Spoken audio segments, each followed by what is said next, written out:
Hey everyone, and welcome back to The Explainer. I am seriously stoked you're here today because we are going on a really fascinating journey. We're going to track exactly how software makes it, safely, from a developer's brain all the way onto your screen. It's this massive, hidden world, but by the end of this explainer, you're going to totally understand the critical architecture that literally keeps our digital lives running smoothly. Let's dive in. To really grasp why any of this matters, we have to start by looking at the stakes. I mean, what actually happens when untested code goes live? Well, the business stakes are, frankly, catastrophic. Software deployment is just so much more than writing some code and throwing it over the fence to your users.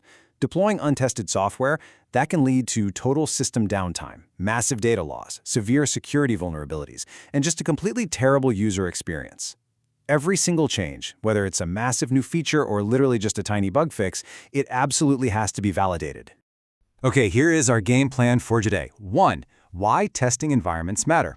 2. The stages of deployment. 3. Types of software testing. 4. Blueprints of a setup. 5. Mistakes and best practices. And 6. A real-world example. All right, kicking things off with Section 1, Why Testing Environments Matter. So what exactly is a testing environment? Well, I absolutely love this quote from our source material. Think of it as a practice field before the championship game. It is literally the perfect analogy. It gives developers a completely safe, isolated space to experiment, verify their work, and fix problems totally out of sight. They're finding bugs and checking integrations without ever risking live users or day-to-day business operations. Moving right along to Section 2, The Stages of Deployment. You know, code doesn't just magically teleport to the finish line. It has to earn its keep and rigorously graduate through the 6 stages of a modern deployment pipeline. First up, we've got local development, then the shared development environment, followed by testing, or QA. Next is user acceptance testing, then the highly accurate staging environment, and finally, the big leagues, production. To really get a feel for this pipeline, let's contrast the very beginning with the ultimate destination. Over in local development, you've got a developer doing rapid coding right on their own laptop, using local databases and mock APIs. The changes aren't even visible to the rest of the team yet. But production? Wow. That is the live environment. We're talking real customer data, continuous monitoring, tight security controls, and actual users clicking around. The shift in stakes from start to finish is absolutely drastic. Now, I want to pause here for a second on a really fascinating milestone in this pipeline. User acceptance testing, or UAT. This happens right before staging.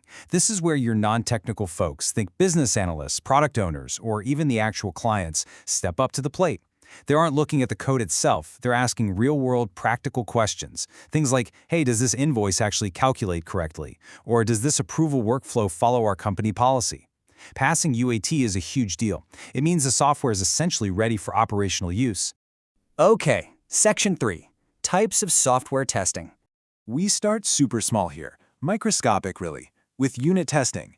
This is where we make sure that the tiniest individual pieces of code, those specific components or functions, behave exactly as they should in total isolation.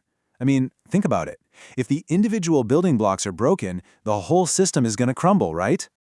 Next, we zoom out just a little bit for integration testing. We need to see how these blocks play together. This ensures the data flows smoothly across completely different systems. Like, if a user clicks a button on your website, does that properly trigger the payment API? And does that in turn properly update the inventory system? Zooming out even further, we hit system testing. Now we're looking at the whole shebang, testing the complete application from end to end. We're tracking a full chain reaction here. Imagine a customer places an order. Does the inventory update? Does the credit card charge go through? Is an invoice generated? And finally, does that confirmation email actually land in their inbox? The entire flow has to be flawless. And then, we bring out the heavy artillery. These are the tests designed to push the system to its absolute limits. Performance testing checks things like response time and memory drain. Load testing? That simulates what happens when, say, 100,000 users all log on at the exact same time. Stress testing goes even further, to deliberately push the system until it actually breaks, just so we know where that breaking point is. And obviously, security testing checks for nasty vulnerabilities like SQL injection, just to make sure the app is fully armored against threats. All right, on to Section 4, Blueprints of a Setup. So how do we actually build these environments to handle all this crazy testing? Well, a standard environment configuration might look a lot like this. Linux running as your operating system, Nginx for your web server, Postgres handling the database, and Redis for your cache. But here is the absolute golden rule. Your test environment, especially staging, has to perfectly mirror your production environment. Keeping these configurations identical is literally how you destroy that classic dreaded developer excuse. Well, it works on my machine. Which naturally brings us to Section 5, mistakes and best practices. Look, even with the best blueprints, things can go sideways. There are a few major pitfalls you have got to avoid. Testing only on a local laptop or using outdated configs? Huge mistakes.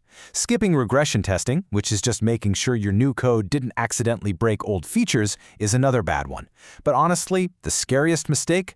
Testing with sensitive, unmasked production data? Absolutely no way. You never, ever use unrestricted raw customer data. Teams have to generate safe synthetic data sets or carefully mask personal info to avoid a massive privacy disaster. So how do the pros avoid all that? CI/CD pipelines. This is a total game changer. By integrating automated testing using tools like Selenium or Jenkins, modern DevOps teams drastically cut down on manual busywork. It improves deployment consistency and ensures that every single code change is automatically vetted before it ever moves an inch forward. Okay, let's tie this all together in Section 6, a real-world example. Let's walk through an actual scenario and track a feature through the whole pipeline. Imagine an e-commerce platform is launching a brand new discount code feature. First, in development, the coders build it and run their local unit tests. Then, it graduates to QA, where testers verify that the coupon actually validates during checkout. Next up, UAT. Business users jump in to confirm that the promo rules actually match what the marketing team asked for. Then in staging, it's tested with production-like payment gateways to make sure the money flows right. And finally, after all of those layers of validation, it hits production for live customers. That highly structured process is exactly what stops a broken pricing bug from ever reaching your wallet. Which brings us to our final thought for today. Is your testing environment actually robust enough for the championship game? Successful software delivery isn't just about writing code as fast as humanly possible, it's about releasing reliable apps that users can actually trust. By investing in these realistic environments and automated pipelines, teams are building the very foundation of that trust. Next time your favorite app just works flawlessly, take a second to appreciate the massive, hidden practice fields that made it all possible. Thanks so much for hanging out with me for this explainer. Keep learning, and I'll see you all next time.